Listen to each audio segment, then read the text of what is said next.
तो okay guys, happy Holi to all. And देखते हैं मार्केट कल क्या ओपन होता है और कौन से स्टॉक्स हम लोग देख सकते हैं और कौन से स्टॉक्स फोकस में रहेंगे और कहाँ मार्केट मोमेंटम कर सकता है। शॉर्ट वीडियोस ही रहेंगे ये, राइट। तो पहले हम लोग देखते हैं निफ्टी का।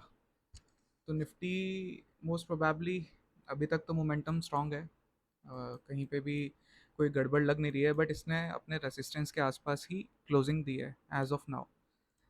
तो निफ्टी तब तक नेगेटिव नहीं होगा जब तक ये ट्रेंड लाइन ब्रेक नहीं करता है। आप देखिए, इसने कई बार कोशिश करी है इसी ट्रेंड लाइन को ब्रेक करने की। बहुत बार ये यहाँ पे आ चुका और यहाँ से बाउंस बैक ले चुका है। आप देखेंगे तो यहाँ पे, एक यहाँ पे, एक यहाँ पे और एक यहाँ पे। अब ट्रेंड लाइंस की सबसे ज़्यादा खास बात यह है कि जितनी बार प्राइस एक ट्रेंड लाइन को टेस्ट करने के लिए आता है, वो लेवल उतना ही वीक हो जाता है।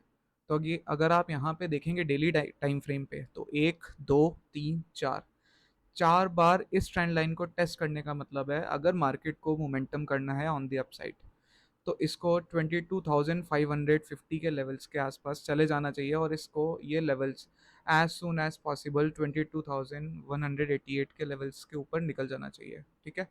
तो इंट्राडे में अगर हम लोग देखेंगे, तो इंट्राडे में क्या रहेगा।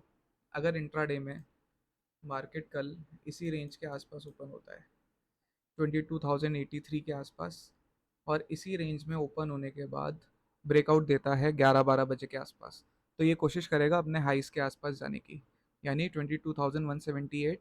और हो सकता है कल ही आप लोग 22,200 भी देख ली, ये लेवल भी आ सकता है। बट अगर मार्केट गैप डाउन ओपन होता है, तो फिर ये कहीं ना कहीं सपोर्ट फाइंड कर लेगा इस जगह के आसपास। 22,925 इसका मेजर सपोर्ट है। और ये अगर इस रेसिस्टेंस के आसपास भी आता है, यहाँ पे ओपन होता है, तो मोस्ट प्रोबेबली ये शायद कंफ्यूज करके ऊपर ही जाएगा, क्योंकि आप यहाँ देख सकते हैं इधर पहले भी कंसोलिडेशन हुआ था और मार्केट ऊपर गया, फिर गैप डाउन खुला और अब वापस से ये अपने आप को सस्टेन करने की कोशिश बहुत अच्छे से कर रहा है। तो मोस्ट प्रोबेबली मार्केट नेगेटिव नहीं है, बट स्टिल नेगेटिव खुल जाता है तो आपको रेंज के लिए ही प्ले करना है, क्योंकि ये कहीं ना कहीं यहाँ पे सपोर्ट फाइंड आउट कर लेगा। अगर यहाँ भी खुलता है तो कहीं ना कहीं रिवर्स आ सकता है या फिर सपोर्ट दे सकता है। ठीक है। तो मार्केट इस मंथ में मोस्ट प्रोबेबली शायद हो सकता है साइडवेज रहे। अगर इसको नेगेटिव आना है तो ये इस ट्रेंड लाइन के आसपास या डायरेक्टली अगर इसके नीचे खुलता है, तब एक मोमेंटम हम लोग एक्सपेक्ट कर सकते हैं टुवर्ड्स 21,886। कब? 21,960 के आसपास अगर ये यहाँ कहीं खुलता है तब। अदरवाइज ये यहाँ पे टच पॉइंट है, यहाँ पे आने के बाद इस ट्रेंड लाइन के ऊपर भी खुलता है कहीं 22,000 के ऊपर, तो वापस से रिवर्स हो जाएगा। रही बात बैंक निफ्टी की, तो बैंक निफ्टी का भी सेम है।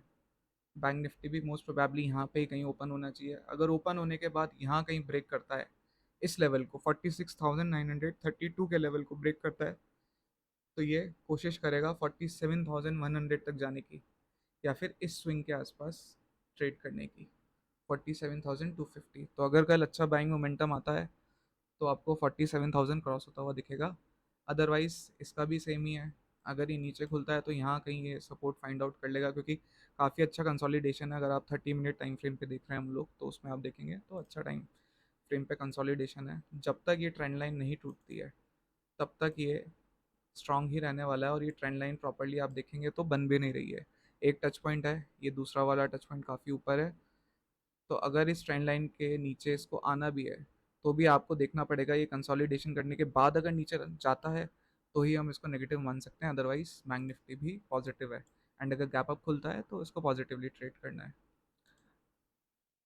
फिन निफ्टी, फिन निफ्टी का भी सेम सिनारियो है, बिल्कुल सेम बैंक निफ्टी की तरह। अगर पॉजिटिव खुलता है तो पॉजिटिव साइड में ट्रेड करेंगे, अदरवाइज नेगेटिव खुलता है तो एक दिन का वेट करेंगे, रेंज का वेट करेंगे, रेंज बनाएगा और नीचे आता है तो इसको ट्रेड करेंगे।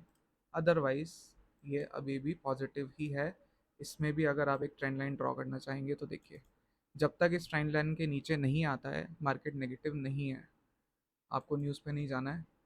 अगर ये नेगेटिव नहीं होता है, यहाँ से ये ट्रेंड लाइन ब्रेक करके क्लोजिंग नहीं देता है, तो ये मोस्ट प्रोबेबली 21,600 के ऊपर आपको जाता हुआ दिखेगा। ठीक है। अब स्टॉक्स देख लेते हैं हम लोग। स्टॉक्स में मेरा फेवरेट है मंथली ब्रेकआउट। तो ये इंडस टावर्स अगर आप देखेंगे तो 2015, 1 जून 2015 से चली हुई ट्रेंड लाइन अब जाके फाइनली 2024 में टूटी है, ठीक है, विद वॉल्यूम टूटी है। आप देखिए सेलिंग वॉल्यूम्स कुछ भी नहीं है, पर यहाँ पे वॉल्यूम बिल्डअप हो रहा है। तो ना सिर्फ price action but volume action भी आपको यहाँ पे दिख रहा है। तो अगर हमें स्टॉक्स देखना है तो मैं इसको नज़र में रखूँगा। और मोस्ट प्रोबेबली जो ये बड़े टारगेट्स होते हैं ये मंथली ब्रेकआउट्स में ही आते हैं।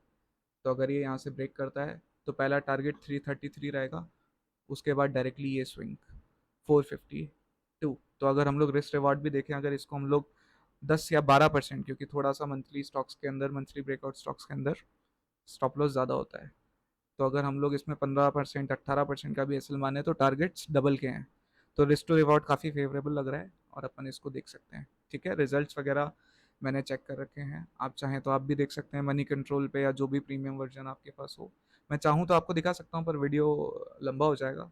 तो रिजल्ट्स अच्छे हैं, प्रमोटर होल्डिंग्स में कोई गिरावट नहीं है, म्यूचुअल फंड्स की होल्डिंग भी नॉर्मल है, कोई गिरावट नहीं है उसके अंदर। तो ये स्टॉक्स हमारे फोकस में रह सकता है। ओके, तो थैंक यू, यहीं पे ख़त्म करते हैं। शॉर्ट रखने का मैंने पूरा ट्राई किया। And do subscribe to my channel. Thank you.